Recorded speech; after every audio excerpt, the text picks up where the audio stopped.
एक तरफ तो भारद्वाज हाउस में शादी की तैयारियां चल रही थी, तो वहीं दूसरी तरफ मोनी भोलेनाथ के शिवलिंग के आगे हाथ जोड़कर कहती है, हे भोलेनाथ, उस भारद्वाज हाउस में जश्न मनाया जा रहा है और यहाँ मैं अपने बदले की आग में जल रही हूँ। आखिर कब तक मैं अपने कातिलों को जश्न मनाते हुए देखूंगी? आखिर कब तक? हे भोलेनाथ, मैं आज प्रण लेती हूँ कि जब तक मैं अपने कातिलों को उनकी किए की सजा नहीं दे देती, तब तक मैं आपको दूध की एक बूंद भी नहीं चढ़ाऊंगी। मोनी नागिन भोलेनाथ से प्रार्थना कर रही थी कि तभी पीछे से विष नागिन रेंगते हुए आती है और अपने अर्ध नागिन रूप में आकर मोनी से कहती है, मोनी, उनके जश्न के साथ साथ उनकी मौत की शुरुआत भी हो गई है। उस मूर्ख रजत को तो ये तक नहीं पता जिस लड़की से वो प्यार करता है वो और कोई नहीं बल्कि मैं हूँ।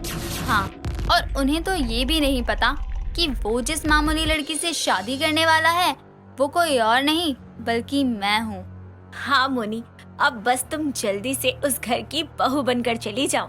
हाँ विश, आज रजत और पर की शादी नहीं बल्कि उनके घर की बर्बादी होने वाली है, क्योंकि उन्हें ये पता ही नहीं है जिससे आज उन दोनों की शादी होने वाली है वो कोई इंसान नहीं बल्कि एक इच्छाधारी नागिन है, नागिन। हाँ, और उन्हें तो ये तक नहीं पता कि उनके घर जो लड़की वाले आए थे वो कोई मामूली इंसान नहीं बल्कि हमारे द्वारा भेजे हुए नाग नागिन थे। खैर मोनी, इन सबको छोड़ो और जल्दी से शादी का जोड़ा पहन लो। काफी समय बाद हमें दुल्हन बनकर उस घर में प्रवेश करना है। आखिर हमें उस घर को आबाद जो करना है। तुम सही कह रही हो विश, हमें उस घर को आबाद करना है, या यूं कहें कि उनकी आबादी की शुरुआत हो चुकी है। इस तरह दोनों हंसने लगते हैं। एक तरफ तो विश और मोनी आपस में बातें कर रही थी, तो वहीं दूसरी तरफ सुमित्रा एक गुफा में जाती है और गुफा में जाकर एक काल माता से मिलती है। काल माता एक सपेरन थी जो हर तरह से नाग नागिनों को पकड़ा करती थी। वो गुफा देखने में एक खंडर की तरह लग रही थी। हर जगह मकड़े के जाले थे, जगह जगह पत्तियां बिखरी हुई थी। अगर उजाला था तो बस उतनी दूर जहाँ पर काल माता बैठी हुई थी। काल माता के चारों तरफ मोमबत्तियां जल रही थी और काल माता के पास बैठकर सुमित्रा काल माता से कहती है, काल माता, मुझे आपकी मदद चाहिए। आज एक बार फिर मुझे आपकी जरूरत आन पड़ी, मदद करो मेरी। बोलो सुमित्रा, क्या मदद चाहिए? मैं तुम्हारी क्या मदद कर सकती हूँ? माता, वो आ गई है, उससे बचने के लिए कोई उपाय बताओ। मेरे घर पर उसका खतरा मंडरा रहा है। अगर ऐसा ही रहा तो हम में से किसी को भी वो नहीं छोड़ेगी। वो मेरे परिवार को नष्ट कर देगी। माता, जब बोया पेड़ बबूल का तो आम कहाँ से होए? सुमित्रा, आज से कुछ साल पहले तुमने भी किसी का हंसता खेलता परिवार उजाड़ा था। तुमने भी बुरा किया था। तुम्हारे बुरे कर्मों का फल तुम्हें मिलना ही था। जो तुमने उनके साथ किया था, अब उसका बदला लेने तो उसको आना ही होगा। बस करो काल माता, ये मत भूलो उस रात मैं अकेली नहीं थी बल्कि मेरे साथ साथ और भी लोग थे। उन लोगों में तुम भी शामिल थी। अगर मेरे अंदर नागमणि का लालच था तो लालच तुम्हारे अंदर भी था। अगर मैं मरी तो तुम भी नहीं बचोगी। याद रखना मेरी ये बात, क्योंकि वो तुम्हें भी नहीं छोड़ेगी। और अगर मैं मर गई तो तुम अपना हिस्सा मुझसे कैसे लोगी? बस तुम धमकी ही दे सकती हो सुमित्रा भारद्वाज, तुम्हें और आता ही क्या है? काल माता, धमकी कैसी? जो सच है वो सच है। अब तुम ही बताओ, क्या मैंने जो कुछ भी बोला वो झूठ है? हाँ, ठीक है, लेकिन वो वापस आ गई, ये तुम्हें कैसे पता? कल जब अवनी, पारुल, रजत और अंशिका घर आ रहे थे तो उनकी कार पर एक बड़े से सांप ने हमला कर दिया। ये तो सच में बहुत गंभीर मामला है। वो अगर वापस आ गई है तो अपना बदला पूरा किए बिना जाएगी नहीं। अगर ये गंभीर मामला है तो इसका कोई तोड़ भी तो होगा ना, जिससे हम उस नागिन से बच सके। अब आप ही हमें बचाइए। ये काला धागा तुम अपने साथ साथ अपने साथी और परिवार वालों को पहना देना। जब तक ये धागा तुम सभी लोगों के हाथों में रहेगा तब तक तुम सभी सुरक्षित रहोगे और वो तुम पर हमला नहीं कर पाएगी। और अपने घर में जगह जगह बेलपत्र बिछा देना ताकि वो नागिन तुम्हारे घर में प्रवेश ना कर सके। ठीक है, और धन्यवाद काल माता। लेकिन हाँ, मैं आपको भी आगाह कर रही हूँ, कहीं वो आपके ऊपर हमला न कर दे, इसलिए आप भी ध्यान रखना। काल माता उसकी बातों का जवाब अपना सर हिलाकर हाँ में देती है और इस तरह से सुमित्रा वहाँ से चली जाती है और घर जाकर हर जगह बेलपत्र बिछा देती है, जिसके बाद वो हर किसी के हाथों में मंत्र बाधित धागा बांध देती है। लेकिन अगर कोई छूट जाता है तो वो था सुमित्रा का भाई महेश। महेश किसी काम से बाहर गया हुआ था और जब वो रात को अपने घर आ रहा था तो उसकी कार के सामने एक लड़की जो कि शादी की जोड़ी में रोड पर गिरी पड़ी थी, उसको देखकर महेश अपनी कार रोकता है। जैसे ही वो उसके पास जाता है तो उसको देखता है, वैसे ही वो उसको देखकर डर जाता है क्योंकि उस दुल्हन के शरीर पर नागिन के चितकबरे निशान आ रहे थे।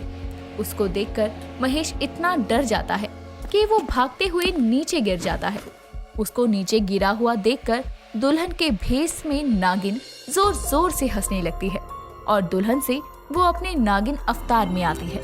उसका इतना भयानक रूप देखकर महेश बहुत डर जाता है और वो एक बार फिर उठकर भागने लगता है, लेकिन उसके सामने एक लाल रंग की नागिन खड़ी थी। वो नागिन बार बार अपने फन से उसे डसने के लिए आगे आती है, लेकिन वो उसको डसती नहीं है। उसको देखकर महेश कहता है, मुझे छोड़ दो, मुझे जाने दो। आज मेरे भांजे की शादी है। कौन हो तुम दोनों नागिन? भूल गया क्या तू हमें? तुझे क्या लगता है कि तू हमें बोलेगा और हम तुझे यहाँ से जाने देंगे? नहीं महेश नहीं, हम तुझे यहाँ से कभी जाने नहीं देंगे। तू एक शिव वरदानी शेष नागिन के सामने खड़ा है और इस शेष नागिन के अंदर बदले की भावना उजागर हो रही है। जब तक मैं अपने कातिलों का नाश नहीं कर देती तब तक मैं सुकून से नहीं रहूंगी। तू मुझे मारेगी? तू मुझे मारेगी? भूल गई क्या हम लोगों ने तुम्हारे सभी नाग नागिनों के साथ क्या किया था? आज फिर तो मेरे सामने आई है और एक बार फिर मैं तुझे तेरे नाग नागिनों की तरह मारूंगा। तू हमें क्या मारेगा? पहले तू बच तो सही, अपने आप को बचा ले, फिर हमें मारने के बारे में सोचियो।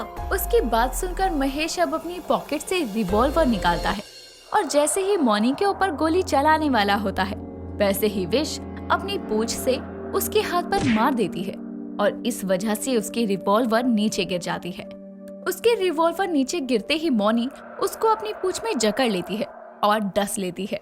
इस तरह अब महेश की भी मौत हो जाती है और अब मौनी और विश दुल्हन बनकर मंडप में जाकर बैठ जाती हैं और इस तरह उन दोनों की शादी रजत और पर्ल से हो जाती है।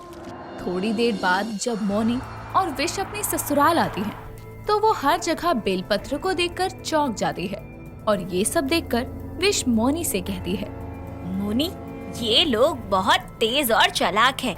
इन लोगों ने हर जगह पर बेल पत्र लगाए हुए हैं।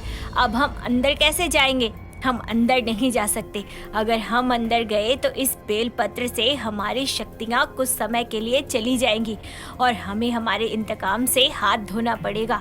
और अगर हम अंदर नहीं जाएंगे तो इन सबको शक हो जाएगा।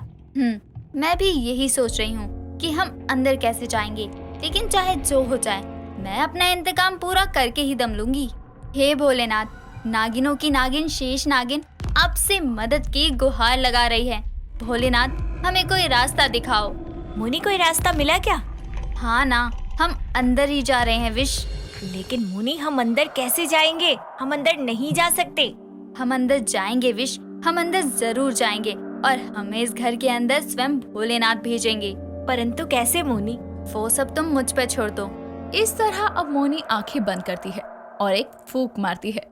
उसकी वो फूंक इतनी तेज थी कि उस फूंक से वहाँ पर आंधी आ जाती है और उस आंधी की वजह से अब घर में जहाँ जहाँ पर बेल पत्र थे वो सब वहाँ से उड़ जाते हैं और ये सब देखकर विश को बहुत खुशी होती है। जिसके बाद विश और मौनी गृह प्रवेश करती हैं और अपने ससुराल के अंदर आती हैं। इस तरह से अब दोनों नागिन के इंतकाम की शुरुआत होती है।